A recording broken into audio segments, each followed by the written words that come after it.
Elon Musk और तमाम भारतीय दिग्गज कारोबारियों के बीच एक सीधी जंग चल रही है। इलॉन मस्क की इस जंग में दूसरे साइड खड़े हैं जियो, एयरटेल, वोडाफोन, आइडिया। सारी बहस भारत में स्पेक्ट्रम आवंटन को लेकर है। हम एक एक करके सारी बातें समझेंगे।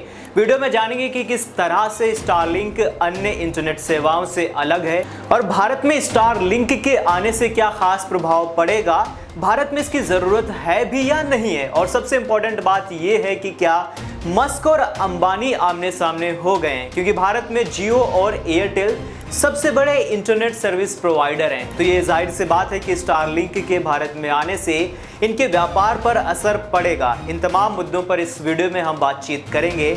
नमस्कार, आप देखना शुरू कर चुके हैं राइजिंग भारत। मैं हूं अभिराज। लोगों तक हाई स्पीड इंटरनेट पहुंचाने के लिए सैटेलाइट का एक ग्रुप बनाया गया है। ये धरती के किसी भी कोने में इंटरनेट पहुंचा सकता है। एलॉन मस्क भारत में अपने सैटेलाइट इंटरनेट सर्विस यानी कि स्टारलिंक को लॉन्च करना चाह रहे हैं। इसके लिए वो भारत में स्पेक्ट्रम लेना चाहते हैं ताकि लोगों को इंटरनेट उपलब्ध करवाया जा सके। स्पेक्ट्रम एक ऐसा संसाधन है जिसका उपयोग रेडियो सिग्नल के जरिए वायरलेस कम्युनिकेशन जैसे mobile phone, radio, satellite communication आदि के लिए किया जाता है।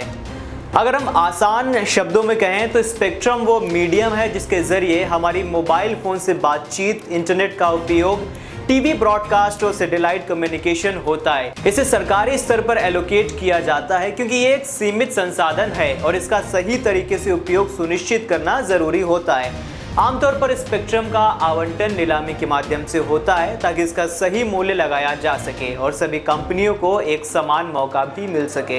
एलॉन मस्क की स्टारलिंक जैसी कंपनियों को भी स्पेक्ट्रम की जरूरत होती है ताकि अपने सैटेलाइट के जरिए इंटरनेट सेवाएं प्रदान कर सकें। मस्क चाहते हैं कि स्पेक्ट्रम उन्हें प्रशासनिक आवंटन के जरिए मिल जाए, जबकि भारतीय टेलीकॉम कंपनियां इसका विरोध भी कर रही हैं। भारतीय टेलीकॉम कंपनियों में से जियो ने इसके खिलाफ काफ़ी ज़्यादा मुखर आवाज़ उठाई है। टेलीकॉम कंपनियों का मानना है कि नीलामी के जरिए ही स्पेक्ट्रम दिया जाना चाहिए।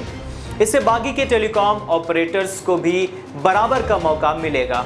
तो वहीं पर मस्क का कहना है कि ग्लोबल ट्रेंड को फॉलो करते हुए एडमिनिस्ट्रेटिव एलोकेशन के जरिए ही स्पेक्ट्रम दिया जाना चाहिए। फिलहाल ये तो बातें हो गई स्पेक्ट्रम की। अब वीडियो में आगे की ओर बढ़ते हैं और समझते हैं कि आखिरकार ये स्टारलिंक नाम की बला है क्या, इसका काम क्या है। देखिए, कल्पना करें कि आप दुनिया के किसी भी ऐसे कोने में रहते हैं जहां कोई भरोसेमंद इंटरनेट नहीं है। ऐसे में ना आप नेटफ्लिक्स पर मूवी देख पाएंगे, ना ही व्हाट्सएप के जरिए अपने दोस्तों से बातचीत कर पाएंगे। स्टारलिंक इस समस्या का ही हल देता है। इसने दुनिया से जुड़ने का एक आसान और बिल्कुल सीमलेस तरीका पेश किया है। स्टारलिंक के जरिए ना केवल आप दूर दराज के क्षेत्र में इंटरनेट एक्सेस कर सकते हैं, बल्कि आप आसमान में उड़ते हुए भी हाई स्पीड इंटरनेट का इस्तेमाल कर सकते हैं। इसको one and only Elon Musk की कंपनी स्पेस एक्स ने बनाया है। लोगों तक हाई स्पीड इंटरनेट पहुंचाने के लिए सैटेलाइट का एक ग्रुप बनाया गया है। ये धरती के किसी कोने में भी इंटरनेट इसके द्वारा पहुंचाया जा सकता है। देखिए, अभी ये जो ट्रेडिशनल ब्रॉडबैंड है जिनका आप और हम इस्तेमाल करते हैं हाई स्पीड इंटरनेट डेटा के लिए, इसमें केबल का इस्तेमाल किया जाता है। लेकिन स्टारलिंक में ऐसी टेक्नोलॉजी का इस्तेमाल किया गया है जिसमें केबल इस्तेमाल करने का कोई झंझट ही नहीं है। ये स्पेस से इंटरनेट बीम करता है, यानी जहां भी केबल वाले इंटरनेट प्रोवाइडर्स को पहुंचने में दिक्कत होती है वहां भी आसानी से स्टारलिंक इंटरनेट पहुंचा सकता है। ठीक है, अब अगर हम बात करें कि भारत में स्टारलिंक का क्या इस्तेमाल है, क्या असल में भारत को स्टारलिंक की ज़रूरत है भी या नहीं है, तो ये तो कहना गलत ही होगा कि भारत को स्टारलिंक की ज़रूरत नहीं है, क्योंकि भारत में अभी भी ऐसी कई सारी दूर दराज जगहें मौजूद हैं जहां पर इंटरनेट अवेलेबल नहीं है। हमारे भारत जैसे देश में ये नई क्रांति ला सकता है, खासतौर पर छोटे गाँवों और दूर दराज क्षेत्रों में रहने वाले लोगों के लिए। भारत में अभी भी कई जगहों पर खराब इंटरनेट की वजह से कनेक्टिविटी की दिक्कत आती है। इससे लोग online education, work from home, email, social media जैसे बुनियादी काम करने से चूक जाते हैं। स्टारलिंक इसमें सुधार ला सकता है, या यूं कहें कि हमारे लिए स्टारलिंक एक वरदान साबित हो सकता है। दूर दराज के क्षेत्रों में फाइबर केबल लगाना महंगा पड़ता है, इसीलिए कंपनियां वहां तक नहीं पहुंच पाती हैं। स्टारलिंक के केस में केबल लगाने का झंझट ही नहीं रहेगा। इंटरनेट सैटेलाइट की मदद से दी जाती है, तो ये आसानी से नॉर्थ ईस्ट के पहाड़ों से लेकर राजस्थान के दूर दराज गांव तक पहुंच सकता है। इसमें सबसे बड़ी खास बात यह है कि यूजर्स को स्पीड और डेटा लिमिटेशन की दिक्कत नहीं आएगी, यानी वो बिना किसी इंटरनेट स्पीड की दिक्कत के अनलिमिटेड डेटा का इस्तेमाल कर सकते हैं। इससे high quality video, online gaming, video call जैसे काम बिना रुके हो सकेंगे। चलिए फिलहाल यहाँ तो स्टारलिंक के बारे में काफ़ी जानकारी हो गई है, ऐसा मुझे लग रहा है। अब फिलहाल ये जान लेते हैं कि आप इसका इस्तेमाल कैसे कर पाएंगे, यानी इसको यूज़ करने का प्रोसेस क्या रहेगा। आपको स्टारलिंक तक पहुँचने के लिए एक खास किट की ज़रूरत होगी जिसे आपको ख़रीदना पड़ेगा। इसमें एक सैटेलाइट डिश, एक वाईफाई राउटर और दूसरे सभी ज़रूरी केबल्स शामिल होंगे। डिश छोटा और पोर्टेबल होता है जिसे आपको छत या किसी खुले जगह पर लगाना होगा। इससे ये सैटेलाइट से सिग्नल लेने लगता है, फिर वाईफाई राउटर की मदद से आपको इंटरनेट मिलने लगेगा।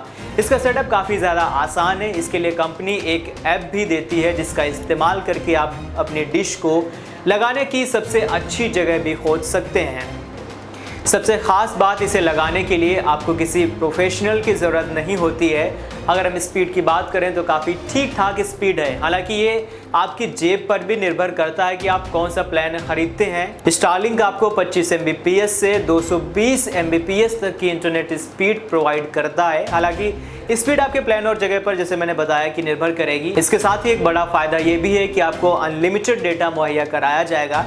चलिए फिलहाल अब ये जान लेते हैं कि स्टारलिंक की सर्विसेज अभी कहाँ पर उपलब्ध हैं। तो स्टारलिंक की सर्विस कई देशों जैसे America, Canada, UK, Germany, New Zealand और फ्रांस में मौजूद है, यानी कि वेस्टर्न कंट्रीज़ में। कंपनी अपनी सर्विस को स्पेन, इटली, मैक्सिको में विस्तार करना चाहती है। लैटिन अमेरिका का देश चिली ने सबसे पहले स्टारलिंक के सैटेलाइट इंटरनेट को एक्सेस किया था। तो फिलहाल ये सारी वो जगहें हैं जहाँ पर स्टारलिंक की सर्विसेज अवेलेबल हैं। मुझे बचपन से ही सैटेलाइट, स्पेस, ये सारी चीज़ें बहुत एक्साइट करती हैं। इससे जुड़ा काफ़ी रोचक सवाल ये है कि स्टारलिंक किस सैटेलाइट का इस्तेमाल करता है इंटरनेट प्रोवाइड करने के लिए, क्योंकि स्पेस में तो बहुत सारी सैटेलाइट्स हैं। जैसा मैंने पहले भी बताया कि स्टारलिंक ने ट्रेडिशनल केबल बिछाने के बजाय सैटेलाइट का इस्तेमाल किया है। ये अर्थ की लोअर ऑर्बिट में हज़ारों सैटेलाइट का इस्तेमाल करता है। इससे घर, ऑफिस या चल रहे वाहनों से सिग्नल को बीम किया जा सकता है। ट्रेडिशनल सैटेलाइट से भी इंटरनेट सेवा दी जा सकती है, लेकिन वे सभी पृथ्वी से काफ़ी दूर हैं, जिस वजह से इंटरनेट की स्पीड कम होती है। जबकि स्टारलिंक पास के सैटेलाइट का इस्तेमाल करता है। इससे कम लेटेंसी के साथ तेज इंटरनेट स्पीड दी जाती है। इससे कनेक्शन ज़्यादा सिक्योर हो जाता है। इसका इस्तेमाल वीडियो कॉल और ऑनलाइन गेमिंग के लिए आसानी से किया जा सकता है। तो दोस्तों, मस्क का स्टारलिंक भारत में एक नई डिजिटल क्रांति ला सकता है, खासतौर पर उन इलाकों में जहां इंटरनेट अभी तक नहीं पहुंच पाया है। लेकिन वो सिर्फ इंटरनेट की ही नहीं बल्कि भारत के सबसे बड़े टेलीकॉम दिग्गजों के साथ सीधी टक्कर भी है। क्या मस्क इस जंग में जीतेंगे या फिर जियो और एयरटेल अपनी बादशाहत कायम रखेंगे? हालांकि एक बात तो तय है, इसका सीधा फायदा इंटरनेट यूजर्स को ही मिलेगा, यानी कि हम लोगों को, चाहे वो स्टारलिंक हो या फिर कोई और सर्विस। आप इस बारे में क्या सोचते हैं कमेंट सेक्शन में लिख करके ज़रूर बताइएगा। अगर आपको ये वीडियो पसंद आई हो तो लाइक, शेयर, कमेंट करके ज़रूर बताइएगा। इस वीडियो को अपने दोस्तों, अपने फैमिली और जहाँ भी आप शेयर कर सकते हैं इसको शेयर कर दीजिएगा। और आगे की नई अपडेट्स के लिए और नए वीडियोज़ के लिए सब्सक्राइब कर लीजिए राइजिंग भारत को। शुक्रिया, अलविदा।